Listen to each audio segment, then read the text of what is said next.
മൂപ്പാവട്ടെ എന്ന് കരുതി ഒരു ദിവസം നോക്കി വെച്ച് പിറ്റേ ദിവസം മറന്നുപോയാൽ പിന്നെ സ്ഥിതിഗതികൾ ഇതാണ്.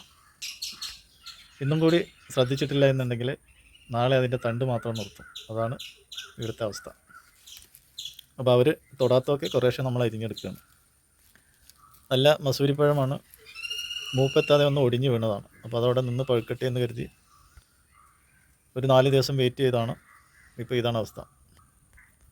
അപ്പോൾ ഇത് എന്നത്തെ അവസ്ഥയാണ്. ഒരു ദിവസം നമ്മൾ മറന്നുപോയാൽ പിറ്റേ ദിവസം കൊലയുടെ തണ്ട് മാത്രമേ കാണുള്ളൂ. അപ്പോൾ ഇത് ഇന്ന് എങ്ങനെയോ ഒന്ന് കണ്ടെത്തിയതാണ്. അപ്പോൾ അത് കിട്ടിയതൊക്കെ നമ്മൾ അരിഞ്ഞെടുത്തു. വല്ലാതെ മൂപ്പെത്തിയിട്ടില്ലെങ്കിലും നല്ല മധുരമുണ്ട്. എന്നാലും അവർക്കായിട്ട് കുറേശ്ശെ വെച്ചിട്ടുണ്ട്. അവരും കഴിക്കട്ടെ, അതിൻ്റെ കൂടെ നമുക്കും കഴിക്കാം. മസൂരിക്കൊലകൾ എത്ര എണ്ണമാണെന്നോ ഇതുപോലെയൊക്കെ ഒടിഞ്ഞു വീഴുന്നത്. എന്തോ ഒരു രോഗം, ഉണ്ണിത്തണ്ടിന് രോഗം വന്നിട്ടാണ് ഇതെല്ലാം ഒടിഞ്ഞു വീഴുന്നത്. ഒടിഞ്ഞു വീണ് കഴിഞ്ഞാൽ അവിടെ നിർത്തി ഒരുവിധം പാകമാകുന്നവരെ അവിടെ നിർത്തി പഴുക്കുന്നവരെ കാത്തിരിക്കും. അത്രമാത്രമേ അതിനൊക്കെ ചെയ്യാൻ കഴിയുള്ളൂ. കാരണം അത് വിൽപ്പന ചരക്കാവുകയില്ല. ഒടിഞ്ഞു വീണ മൂപ്പെത്താത്തതാണ്. അപ്പോൾ അതുകൊണ്ട് തന്നെ അത് വിൽപ്പന ചരക്കാവുകയില്ല. അത് നമുക്ക് യഥേഷ്ടം കഴിക്കാം. എന്നാലും ആ പഴത്തിൻ്റെ രുചിയും ടേസ്റ്റും മധുരവും ഒട്ടും നഷ്ടപ്പെടുകയില്ല. അപ്പോൾ അധികം മൂപ്പെത്താതെ ഒടിഞ്ഞു വീണ് എന്ന് കരുതി നമ്മളതിനെ അവോയ്ഡ് ചെയ്യേണ്ട. അതങ്ങനെ അവിടെ നിർത്തിയാൽ മതി.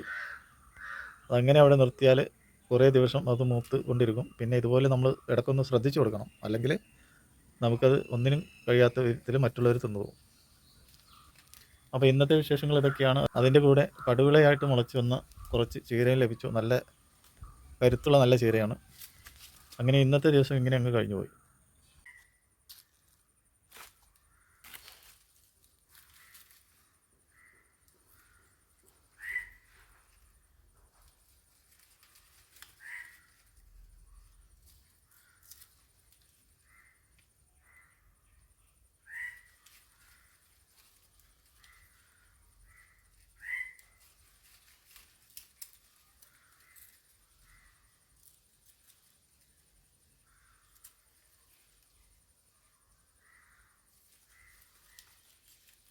അപ്പോൾ ഇതിൻ്റെ കാര്യമൊക്കെ ഇത്രയൊക്കെ ഉള്ളൂ. കുറേ നീട്ടി വലിച്ച് പറയാനൊന്നുമില്ല.